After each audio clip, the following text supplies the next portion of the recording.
এখানে যারা আগত মুসল্লি যারা রয়েছেন, যারা শরীফ ওসমান হাদির জানাজা পড়ার জন্য মূলত এসেছেন, আপনারা জানেন এর আগেও আমি জানিয়েছিলাম যে 11টা 40 মিনিটের দিকে এই সংসদ ভবনের দক্ষিণ প্লাজার যে প্রাঙ্গণ সেটি খুলে দেওয়া হয় এবং উন্মুক্ত চত্বর খুলে দেওয়ার সাথে সাথে এখানে অনেক মানুষ প্রবেশ করে এবং এই মুহূর্তে আর 40 মিনিটের মতো সময় আছে জানাজা পড়ানোর জন্য।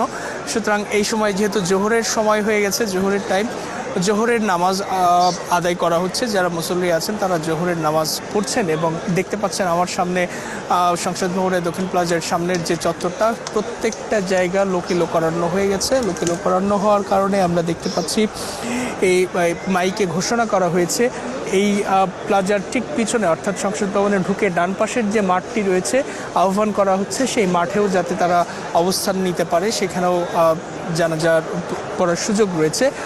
এর বাইরে মানিক মিয়া এভিনিউর যে রাস্তা বা প্রধান সড়ক, সেই প্রধান সড়কে মিছিল নিয়ে এখন পর্যন্ত সাধারণ মানুষ, বিভিন্ন শ্রেণী পেশা, বিভিন্ন বয়সী মানুষ তারা এসে জড়ো হচ্ছেন এবং তারা আসছেন। বলা যায় যে মানুষের স্রোত এসে মিলিত হয়েছে আজকে এই মানিক মিয়া এভিনিউতে।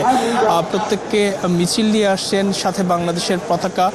অনেকে শরীফ ওসমান হাদি শহীদ হওয়ার পর তার আদর্শ, চিন্তা, চেতনা বিভিন্নভাবে তারা জানছেন, দেখছেন, তারাও আজকে এসে সামিল হয়েছেন এই জানাজার নামাজে। এবং এখন পর্যন্ত যেহেতু 40 মিনিট সময় বাকি রয়েছে, আমরা ধারণা করছি মানুষের যে পরিমাণ স্রোত এসে এখানে মিলছে, তাতে মানিক মিয়া এভিনিউর যে রাস্তাটা, এটি বেশ বড় এবং প্রশস্ত রাস্তা, আপনি জানেন।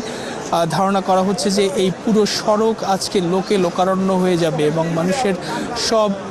মানুষের স্রোত আজকে এখানে এসে মিলিত হবে। ইতিমধ্যেই হাদির লাশ যে সরোয়ার্দী উদ্যান থেকে যে পরবর্তীতে হৃদরোগ ইনস্টিটিউটে নেওয়া হয় এবং তার মরদেহ গোসলের পর ইতিমধ্যেই এই দক্ষিণ প্লাজায় আনার প্রক্রিয়ার শেষের দিকে। এবং আমরা দেখতে পাচ্ছি যে সরকারের যে গুরুত্বপূর্ণ ব্যক্তিরা যারা, তারা ইতিমধ্যেই আসতে শুরু করেছে এবং আজকের এই জানাজায় প্রধান উপদেষ্টা সহ সরকারের গুরুত্বপূর্ণ বিভিন্ন রাজনৈতিক দল, অন্যান্য সামাজিক সাংস্কৃতিক সংগঠনের যারা সদস্য রয়েছে, জুলাই যোদ্ধা যারা রয়েছে, তারাও এখানে এসে জড়ো হয়েছে বা জড়ো হচ্ছেন এখন পর্যন্ত। এবং আজকের এই জানাজার নামাজটি পড়াবেন তার বড় ভাই শরীফ ওসমান হাদির বড় ভাই আবু বকর সিদ্দিক। এবং এই জানাজা শেষে তাকে মিছিল নিয়ে ঢাকা বিশ্ববিদ্যালয়ের কেন্দ্রীয় মসজিদে নেওয়া হবে এবং সেখানে আরেকটি জানাজা হওয়ার কথা রয়েছে।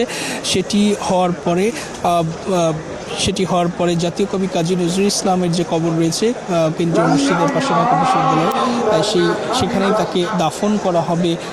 ইনকিলাব মঞ্চের পক্ষ থেকে আমাদেরকে আগেই জানানো হয়েছিল। এবং আপনি জানেন শরীফ ওসমান হাদি একজন অন্যতম জুলাই যোদ্ধা এবং আওয়ামী লীগের যে ফ্যাসিজম বিরোধী যে লড়াই, স্বৈরাচার বিরোধী যে লড়াই, সেই লড়াইয়ের সামনে থেকে নেতৃত্ব দিয়েছেন রামপুরা এলাকায়। এবং তিনি যেহেতু ঢাকা বিশ্ববিদ্যালয়ে পড়াশোনা করেছেন, ঢাকা বিশ্ববিদ্যালয়ে তার একটি বড় সার্কেল রয়েছিল এবং তার জুলাই যোদ্ধা যারা রয়েছেন, সম্মুখ সারি থেকে যারা নেতৃত্ব দিয়েছেন, তারা অনেকে তার অনুজ, অনেকে তার বড় সতীর্থ সবাই রয়েছেন। এবং তার এই ঘটনার পর যেভাবে ক্ষোভ প্রকাশ করেছে বাংলাদেশের মানুষ, বিভিন্ন রাজনৈতিক দল, সেই ক্ষোভের বহিঃপ্রকাশ থেকে অনেকে বলার চেষ্টা করেছেন বা খুব সরাসরি প্রকাশ করেছেন যে হত্যাকারী যারা ছিলেন, বিশেষ করে ছাত্রলীগের সাবেক নেতা এবং ফয়সাল বিন করিম, তাকে কেন ধরা হলো না। এবং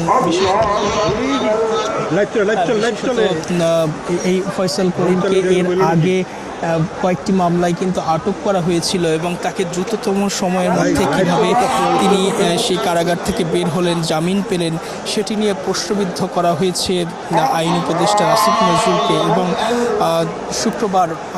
শুক্রবার গত শুক্রবারে যখন শরীফ ওসমান হাদিকে গুলিবিদ্ধ করা হয়, এর আগে থেকেই কিন্তু শরীফ ওসমান হাদি বলার চেষ্টা করেছিলেন যে, এর আগে ফেসবুকেও বলেছিলেন তিনি যে তাকে হত্যার প্রকাশ্য হুমকি দেওয়া হয়েছিল।